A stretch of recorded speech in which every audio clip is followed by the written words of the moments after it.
സുഹൃത്തേ, നിനക്ക് സ്വർഗരാജ്യം നഷ്ടപ്പെട്ടു പോയിട്ടുണ്ടോ? സ്വർഗരാജ്യം തിരിച്ചു പിടിക്കണമെങ്കിൽ, സ്വർഗരാജ്യത്തിൽ വലിയവനായി തീരണമെങ്കിൽ 3 കാര്യങ്ങൾ ചെയ്താൽ മതി. മാനസാന്തരപ്പെട്ട് ഒരു ശിശുവിനെ പോലെ ആകാൻ സാധിക്കണം. രണ്ടാമതായിട്ട്, ശിശുവിനെ പോലെ ചെറുതാകുവാനായിട്ട് നമുക്ക് കഴിയണം. മൂന്നാമതായിട്ട്, ദൈവത്തിൻ്റെ നാമത്തിൽ ശിശുക്കളെ സ്വീകരിക്കുവാനായിട്ട് നമുക്ക് മനസ്സുണ്ടാകണം. ഈ 3 കാര്യങ്ങളിലൂടെയും ഈശോ ഊന്നിപ്പറയുന്ന ഒരു കാര്യം ഇത്രമാത്രമാണ്: എളിമയുള്ളവരായി മാറുക, നിനക്ക് നഷ്ടപ്പെട്ടു പോയിട്ടുള്ള നിൻ്റെ സ്നേഹത്തിൻ്റെ, വിശ്വാസത്തിൻ്റെ നൈർമല്യതയിലേക്ക് നീ കടന്നു വരിക. സ്വർഗം നഷ്ടപ്പെട്ടു പോയിട്ടുണ്ടോ?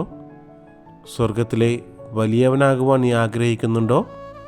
ഈ 3 കാര്യങ്ങൾ ചെയ്യുക.